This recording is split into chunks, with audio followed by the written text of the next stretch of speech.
Desmoliniers. Bonjour Gisèle. Merci de nous recevoir à l'IFRAP, Fondation pour la recherche sur les administrations et les politiques publiques, dont vous êtes la très médiatique directrice. Vous venez de publier chez Albin Michel « La France peut-elle tenir encore longtemps ?», dans lequel vous analysez les maux dont souffre la France et donnez les clés pour éviter la faillite. Le titre de votre livre nous donne indirectement un aperçu de l'état catastrophique de nos finances et de l'urgence qu'il y a à mener des réformes tant qu'il est encore temps. Nous n'évoquerons que quelques chiffres pour décrire la situation. La dette de la France est aujourd'hui de 2800 milliards, portée à 7000 milliards avec les engagements hors bilan.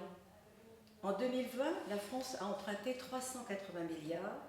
En 2021, la France empruntera 400 milliards. Cette dette de maturité assez peu importante est détenue à plus de 50% par des non-résidents. Devant l'évolution de cette dette, plusieurs questions méritent d'être posées. Parlez-nous du rôle de l'agence France Trésor et de son action sur la maturité de la dette. Alors, merci Gisèle pour tout ce que vous avez dit de positif sur ce livre. C'est vrai que c'est un livre important parce qu'en ce moment, on est complètement anesthésié par tous ces milliards qui sont dépensés et qui en fait ne sont pas des milliards que nous avons, mais des milliards que nous empruntons. Et qu'à un moment, aucun de ces milliards n'est gratuit. Ce que je montre dans ce livre, c'est effectivement qu'on emprunte 1 milliard par jour l'année dernière, en 2020, et qu'en 2021, ça va continuer avec ces 400 milliards que vous avez cités qui vont être empruntés. Alors, pour emprunter tout cet argent, eh bien, il y a une agence que je décris dans mon livre, c'est sur les premiers chapitres du livre. Une agence très importante que personne quasiment ne connaît en France, qui s'appelle l'agence France Trésor, qui est à Bercy, qui en son sein a les meilleurs experts, et c'est eux qui placent la dette de la France. Toutes les 2 semaines, il y a des adjudications pour placer de la dette française. Et ce que j'explique, c'est que c'est vrai qu'il y a une grosse partie de cette dette qui, après, est rachetée, non pas en premier lieu, mais en second lieu, par la Banque Centrale Européenne, donc à peu près 200 milliards l'année dernière sur la totalité de ce qui a été émis. Mais il y a aussi une grosse partie de la dette qui est prêtée, ce sont des prêts par notamment des banques centrales étrangères. Et je pose la question aussi de qui sont ceux qui sont non-résidents et qui possèdent la dette française. C'est très opaque aujourd'hui, on a très peu d'informations. On sait cependant que par exemple la Chine est un des pays qui prête le plus à la France en ce moment. Et ça continue en 2021. Et donc il serait légitime que notre Parlement soit beaucoup mieux informé en la matière. Des parlementaires ont posé la question, ils ont eu quand même assez peu de réponses à ce stade. Et donc c'est important parce que la question de la dette, c'est une question économique, mais ça peut devenir aussi une question de souveraineté, de liberté pour notre pays, pour nous-mêmes, nous les Français. Et puis savoir si on maîtrise complètement notre destin demain. Je dis dans le livre que par exemple en 2023, en dehors du déficit de la France, que le gouvernement évalue pour l'instant dans son programme de stabilité, donc il a publié tout un programme sur les finances publiques, comme il se doit, c'est une obligation jusqu'en 2027. En 2023, il prévoit qu'on aura encore 115 milliards de déficit. Et nous, ce que nous avons calculé, c'est qu'en 2023, avec toutes les dettes qu'on a contractées dernièrement et puis précédemment, on aura 180 milliards de dettes anciennes à refinancer. Donc quand vous additionnez les 180 milliards de dettes anciennes à financer et les 115 milliards de dettes de déficit qui sont programmés par le gouvernement, eh bien vous voyez qu'on est presque à 300 milliards encore en 2023 de besoins de financement pour la France, ce qui est colossal. Donc on ne peut pas rester à ces niveaux-là, c'est ce que je dis dans mon livre. Il faut prévoir un plan de désendettement. Le gouvernement nous dit, mais moi je prévois de freiner l'augmentation de la dépense. Nous disons, pour l'instant, il n'y a pas de proposition tangible de réforme qui permettent de vraiment baisser la dépense. On est à plus de 60% de dépenses publiques par rapport au PIB. Il faut vraiment avoir une action beaucoup plus claire et entre 2023 et 2027 pour dire comment on reprend en main le pilotage de notre avenir commun. On est tous concernés, parce que tout ça, c'est aussi potentiellement des impôts pour demain, pour les Français, pour les ménages, mais aussi pour les entreprises. Donc la relance et l'avenir du pays. Et quel serait le comportement de nos créanciers en cas de remontée des taux d'intérêt ? Alors, où s'arrête justement ça rejoint ce que vous venez de dire, où s'arrête la soutenabilité de cette dette, donc de notre souveraineté. Alors, ce que j'explique dans le livre, hein, et je ne suis pas la seule à le dire, c'est que si on n'était pas maintenu sur un taux hyper faible en ce moment, alors, les taux étaient négatifs à 10 ans, il n'y a pas encore très longtemps, c'est-à-dire que la France empruntait à 10 ans avec des taux inférieurs à zéro. Et puis là, on est repassé en positif depuis quelques semaines, donc on voit bien que les taux sont en train d'évoluer, et qu'à un moment ou à un autre, c'est inévitable, ils vont remonter ces taux. Si on était à un vrai taux pour la France qui ne soit pas faussé en fait, par toute la politique qui a été menée par la Banque Centrale Européenne avec tous ces rachats de dettes, eh bien on serait plutôt vraisemblablement autour de 4%, c'est ce que j'explique dans mon livre, et 4% de taux à 10 ans, eh bien c'est pas 30 milliards de charges de la dette par an, comme on a en ce moment, mais c'est plutôt 80 milliards de charges de la dette par an. Donc c'est, vous voyez, une explosion. Une explosion, oui. Une explosion de la charge de la dette. Et vous imaginez, si la charge de la dette était à 80 milliards d'euros par an, vous voyez bien que le déficit public annuel dont je vous ai parlé pour 2023, il serait beaucoup plus important que 115 milliards et qu'on aurait toujours les anciennes dettes à refinancer à des taux moins bons. Et donc tout ça, c'est une boule de neige derrière de cette charge qui risquerait de nous mettre dans une situation extrêmement compliquée. Alors si on ne veut pas que les taux augmentent trop pour la France, il faut que les marchés considèrent que nous sommes sur la bonne voie en termes de gestion publique et que nous mettons les bons garde-fous dans notre gestion publique. Ça veut dire par exemple inclure dans notre constitution, comme je le propose dans mon livre, un frein à l'endettement sur le modèle de ce qui se passe dans les pays du nord de l'Europe, mais aussi dans des pays qui ne sont pas dans la zone euro, par exemple en Suède, en Suisse, mais c'est aussi tout à fait la logique allemande, la logique hollandaise, et je trouve que ça aurait énormément de sens. Et tous ceux qui en ce moment proposent de supprimer les 60% de dette par rapport au PIB, les critères de Maastricht ou les 3% de déficit par rapport au PIB, et ils sont complètement à rebours de l'histoire. Au contraire, c'est le moment, si on veut justement continuer à emprunter à des taux bas et à montrer qu'on continue à maîtriser notre destin, eh bien c'est le moment de rajouter justement des règles budgétaires qui vont nous permettre de sortir par le haut et non pas par le bas. Donc moi c'est ce que je souhaite pour mon pays, pour qu'on ait derrière de la stabilité, de la croissance, de la création d'emplois, et tout ça c'est une vision globale qu'on doit avoir parce qu'on a tous envie de produire dans notre pays, de rester libre, d'avoir une visibilité sur notre avenir, sur le financement de nos services publics.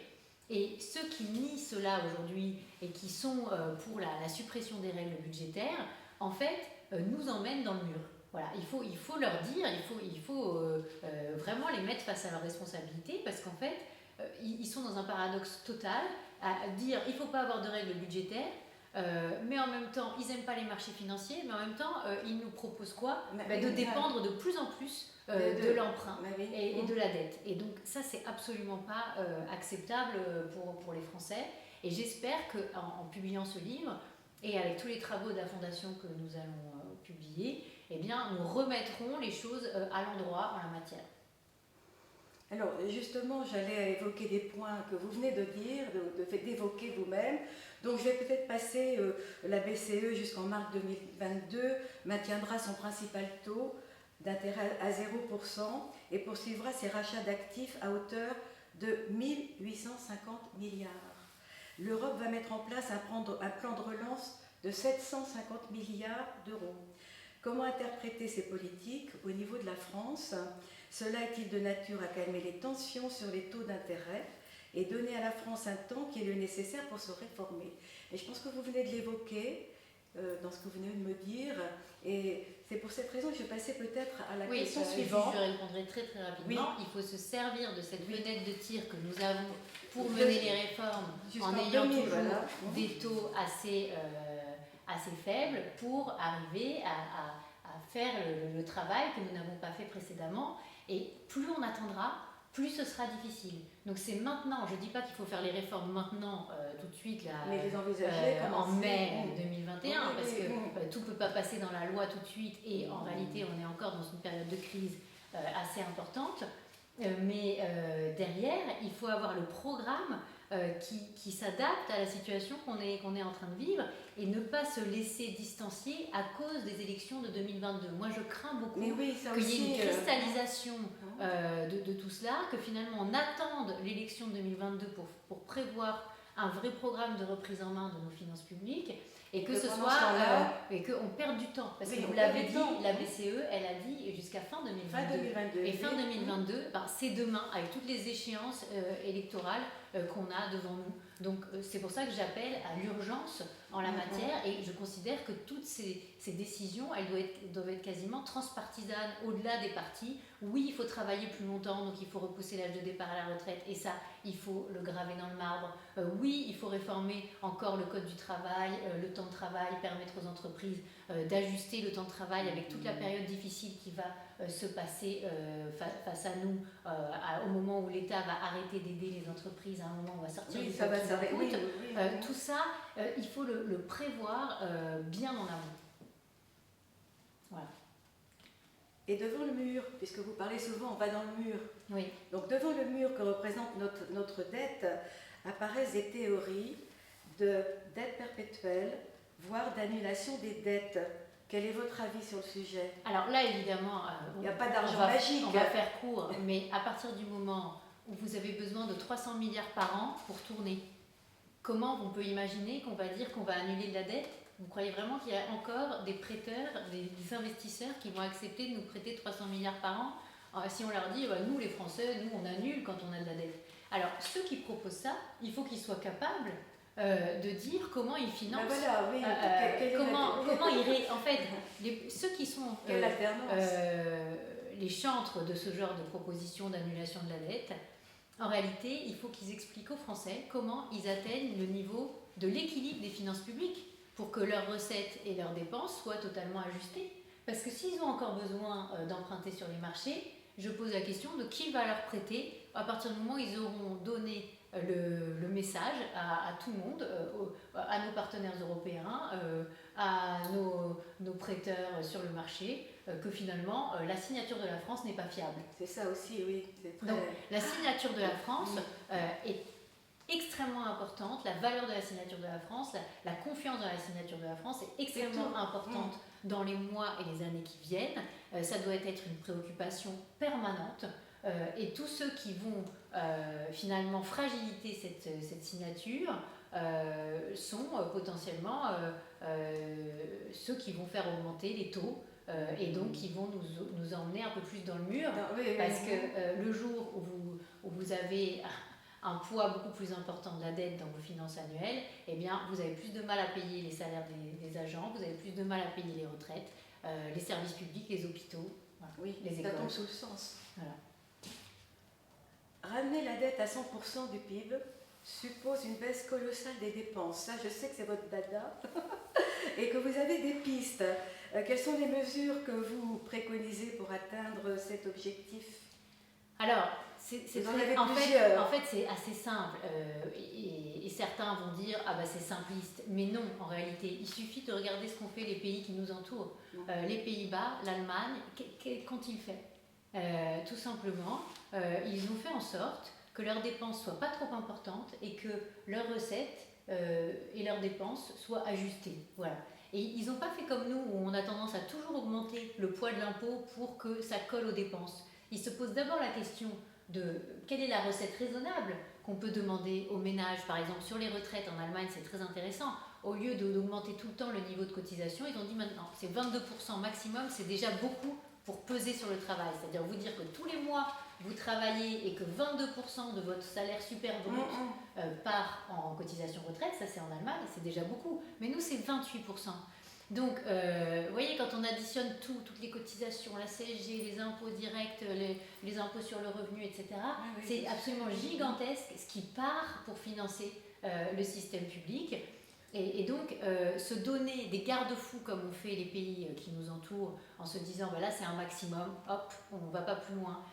Se dire que oui, on cotise pour le chômage, mais sur un maximum de 5 000 euros par mois de revenus, ça donne un niveau de chômage qui a un maximum aussi. mais tout le monde est content parce que finalement... Oui, il faut des équilibres voilà. Donc, et des sacrifices. Et qu'en face des aides sociales, il y a aussi des obligations pour ceux qui en bénéficient, que quand on leur propose un travail, ils le prennent, etc., etc. Donc tout ça, c'est du bon sens finalement, et c'est ce qu'on ne fait pas en France. Donc il y a énormément d'économies à faire, 84 milliards de surcoût de production de nos services publics en France par rapport aux pays comparables, c'est ça qu'on paye tous les ans en plus pour produire nos services publics, eh bien c'est absolument gigantesque. Ce sont les milliards. Ce sont les chiffres de l'OCDE, c'est là qu'on a des économies très importantes.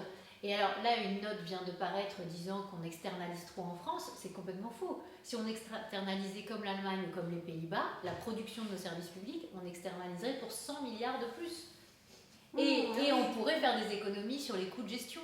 Donc il y a toute une décentralisation, c'est ce que j'explique. Je donne tous les exemples de tout ce qui s'est passé dans les différents pays, comment ils ont désendetté, comment ils ont réformé, comment ils ont revu les missions publiques pour faire en sorte que chacun sache très bien de quoi il est responsable dans l'ensemble des missions de service public. Et donc là, il y a tout à faire. Et en même temps, comme on n'a pas fait grand-chose jusqu'à maintenant, c'est assez enthousiasmant parce que c'est possible. Il y a vraiment des marges de manœuvre pour baisser la dépense en France, contrairement à ce qu'on entend souvent.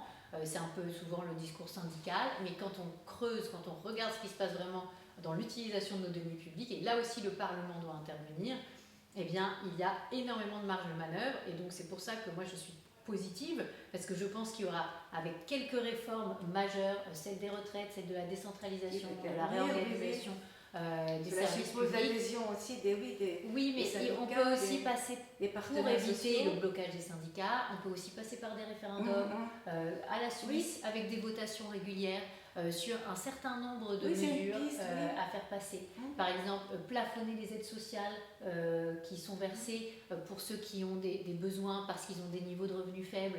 Eh bien, ça aussi, ça peut être validé par la population. Au lieu de faire des commissions ad hoc, comme on a vu sur le climat, on va arriver tellement de choses. Avoir vraiment cet échange avec la population qui permettent de bien cranter des réformes absolument essentielles et puis poser les bonnes questions. Sur les retraites, par exemple, la question elle est très simple, c'est travailler plus longtemps ou avoir des pensions qui baissent. Voilà. Et il faut vraiment poser l'équation, et au lieu d'avoir l'air de dire qu'on peut conserver la retraite à 62 ans sans avoir de baisse de pension à terme, mais ça c'est faux. Voilà, c'est factuellement faux. Donc bien informer les Français, bien poser les termes du débat, et je pense que nos compatriotes sont tout à fait prêts, aussi bien que pour les pays qui nous entourent, à soutenir les réformes. Avec une bonne pédagogie, bien expliquée, tel que vous le faites dans votre livre. J'essaie de le faire. Dans votre livre que voilà. Et j'ai une dernière question, plus personnelle, en discutant avec mes amis, on m'a dit il faut absolument poser cette question. La tentation de tous les gouvernements qui se sont succédés a été de recourir à l'arme fiscale. Les Français ayant, semble-t-il, beaucoup économisé en 2020 et 2021, y a-t-il un risque, après l'élection présidentielle de 2022, de revoir cette politique à l'œuvre? Alors c'est vrai qu'on parle beaucoup de toute cette épargne qui a été accumulée, mais en réalité c'est aussi le problème pour les ménages de ne pas avoir pu vivre normalement. Donc il y a beaucoup d'achats qu'ils ont repoussés et qui peut-être, j'espère, ils vont faire derrière, mais finalement ils ne se sont pas tant enrichis que cela en réalité. C'est juste je crois aussi, un peu de l'épargne forcée parce qu'on n'a pas pu faire ce qu'on avait à faire tout un chacun. Donc il y a vraiment cette espèce d'illusion que cette épargne appartiendrait un petit peu à l'État parce que l'État a soutenu les ménages avec le chômage partiel, etc. C'est un petit peu une vision un peu tordue des choses et qui peut nous amener, comme j'explique dans mon livre, à une taxation de l'épargne qu'il faut surtout éviter au maximum. Au contraire, moi je pense qu'il faut utiliser la fiscalité non pas d'une manière punitive pour geler les desiderata de nos concitoyens, mais au contraire l'utiliser comme une incitation. Par exemple, ce que je propose, c'est qu'on n'ait pas de taxation des donations avec les enfants, les petits-enfants, sur une année et demie, pour permettre que l'épargne circule entre générations. Ceux qui ont pu accumuler de l'épargne, c'est plutôt les ménages un peu plus âgés. Ceux qui ont beaucoup souffert et qui continuent à souffrir, c'est beaucoup la jeunesse. Donc il faut pouvoir passer le patrimoine des plus anciens vers les plus jeunes avec une véritable incitation, et je pense que ce serait formidable de faire ça au lieu de toujours passer par la case État parce que l'État serait meilleur pour utiliser que nous-mêmes. Non, je ne le crois pas. Je partage cette opinion. Voilà, donc il faut bien rappeler, là il y a eu tout un débat avec ce que propose Joe Biden, etc. aux États-Unis. Oui, il faut bien rappeler que la France est beaucoup plus taxée que les États-Unis, beaucoup, beaucoup plus, et que si on se mettait au niveau de taxation des ménages américains, on baisserait énormément la pression fiscale sur les ménages français. Hein. Donc il ne faut pas se tromper ne pas se laisser d'analyse et se laisser berner. Aux alouettes. On est le pays qui taxe le plus dans tous les pays développés, hein, qui taxe le plus que dans tous les pays comparables. Donc aller vouloir faire des taxes supplémentaires, c'est vraiment pas l'idée. Moi je propose dans mon livre au contraire de taxer la dépense publique pour la première fois. C'est là qu'il faut trouver les marges de manœuvre et non pas dans une énième idée de finalement un peu spoliatrice à la française, c'est-à-dire une crise, un impôt, une crise, un impôt, une crise, un impôt. On l'a déjà fait en plus. Depuis la crise de 2008, on a quoi? On a cette surtaxe à l'impôt sur le revenu sur les hauts revenus à 3% et à 4% à partir de 250 000 euros de revenus. Elle existe toujours, elle devait être éphémère, elle devait être exceptionnelle et elle existe toujours. Voilà. Donc méfions-nous de ces idées simplistes qui finalement n'apportent rien en création de richesse, en croissance à la France, en emploi. On l'a déjà essayé ça, la taxe à 75%, ça nous a apporté plus d'emplois? Non. La taxe exceptionnelle sur les hauts revenus, ça a apporté plus d'emplois? Non. Le fait d'avoir de l'ISF alors que tous les autres pays n'en avaient pas, ça a apporté plus d'industrie en France, plus d'innovation, plus de création d'entreprises? Non. Donc arrêtons de tomber toujours dans les mêmes panneaux et au contraire, faisons ce qu'ont fait nos voisins qui marchent très bien. Simplement réformer et puis évaluer l'efficience, poser les bonnes questions. Je pense que c'est ce qu'attendent beaucoup de nos concitoyens qui aiment leur pays et qui ont envie non pas du déclassement de la France, mais du rebond de la France, de la reconstruction. Allons-y, c'est maintenant. Oui, bravo. Merci. Merci Agnès, merci infiniment de cet enthousiasme et surtout de ce côté positif dont nous avons tellement besoin et que nous allons retrouver dans votre livre. N'oubliez pas, la France peut-elle tenir encore longtemps? Vous avez les réponses. Merci Agnès. Merci à vous.